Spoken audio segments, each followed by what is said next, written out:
The House impeachment inquiry is zeroing in on two White House lawyers privy to a discussion about moving a memo recounting President Donald Trump's phone call with the leader of Ukraine into a highly restricted computer system normally reserved for documents about covert action.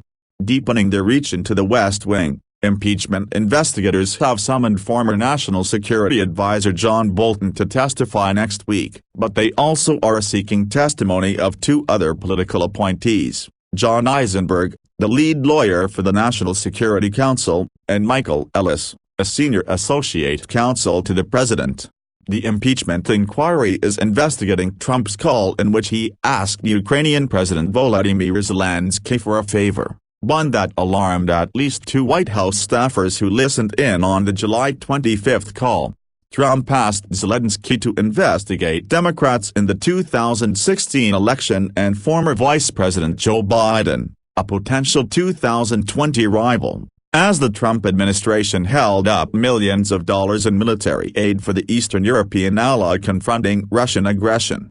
The lawyer's role is critical because two witnesses have suggested the NSC legal counsel, when told that Trump asked a foreign leader for domestic political help, took the extraordinary step of shielding access to the transcript not because of its covert nature but rather its potential damage to the Republican president.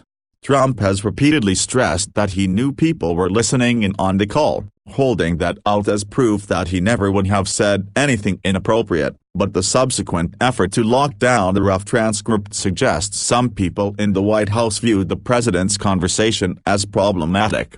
Tim Morrison, outgoing deputy assistant to the president who handled European and Russian affairs at the NSC, told impeachment investigators on Thursday that military aid to Ukraine was held up by Trump's demand for the ally to investigate Democrats and Joe Biden.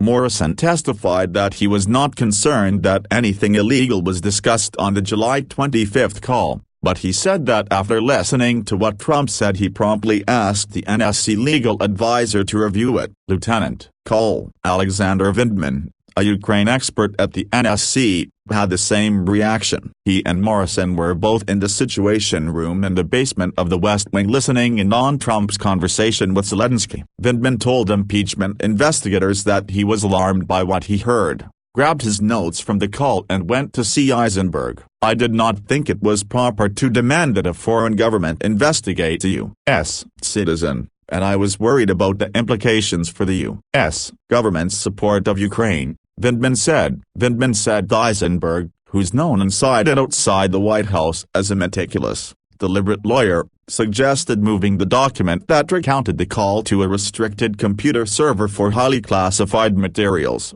According to a person who familiar with Vindman's testimony, the person was not authorized to publicly discuss it and spoke only on the condition of anonymity. Ellis, the other White House lawyer being asked to testify, was with Eisenberg when he made the suggestion to move the document into the more secure server. Ellis is no stranger to White House controversies. The New York Times reported in March 2017 that he allowed his former boss Rep. Devin Nunes, our California, then the chairman of the House Intelligence Committee, to review classified material at the White House. The material was to bolster Trump's claim that he was wiretapped during the 2016 campaign on the orders of President Barack Obama's administration. The intelligence reports consisted primarily of ambassadors and other foreign officials talking about trying to develop contacts in the inner circle of then-President-elect Trump. The report was not confirmed by the Associated Press. Eisenberg and Ellis, both part of the White House legal staff, declined to comment through an NSC spokesman. Consistent with the practices of past administrations from both parties, "We will not discuss the internal deliberations of the White House counsel's office," Deputy Press Secretary Hogan Gidley said. Mick Mulvaney, the acting White House Chief of Staff, has declined to discuss how the White House handles classified materials, but he denies that moving the memo about the call into the highly restricted NICE server, which stands for NSC Intelligence Collaboration Environment, amounted to a cover-up. "There's only one reason people care about that, right? And it's because they think there's a cover-up," he told reporters at a recent White House briefing, adding, "There must have been something really duplicitous, something really underhanded about how they handled this document." because there must be a cover-up. Mulvaney said if the administration had wanted to cover anything up, it wouldn't have called the Justice Department after the call to have them look at the transcript and wouldn't have publicly released the memorandum of the conversation. The so-called memcan is close to a verbatim transcript, although no audio recordings are made. Individuals familiar with Trump White House procedure say one Situation Room staffer, using voice-to-text software, repeats each word the president says and another listens and repeats what a foreign leader says. The spoken words are rendered as text and a rough draft is produced. The draft, which in this case included a few ellipses, is circulated to several people, including NSC subject matter specialists who listened in on the call. They edit the draft for accuracy. Each version is separately preserved on the TNet system, forming an archive that documents various edits. Vindman told investigators that the call included a discussion of Biden and Burisma, a reference to the gas company where Joe Biden's son, Hunter, served on the board. Vindman said Trump also mentioned that there were audio recordings of Joe Biden discussing corruption in Ukraine, according to individuals familiar with Tuesday's closed-door testimony. Vindman said he tried to suggest changes to the 5-page memcan, but was unsuccessful, according to the individuals, who were not authorized to discuss the testimony and spoke only on condition of anonymity.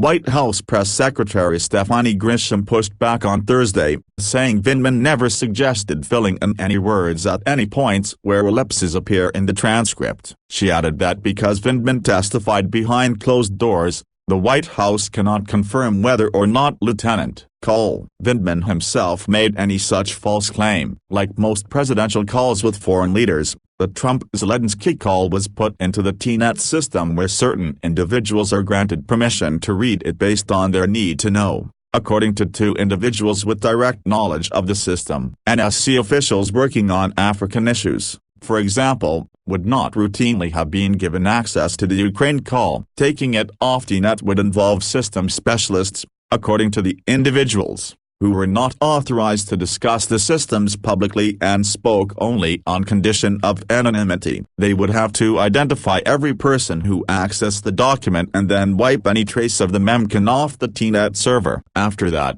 other NSC workers would have had to place the material onto the NICE system, which is physically housed in the NSC Intelligence Directorate. According to one of the individuals familiar with the White House classified computer systems, Eisenberg couldn't have actually moved it to NICE by himself. That raises a question, the individual said, as to what reasons were given for needing it to be moved. As to what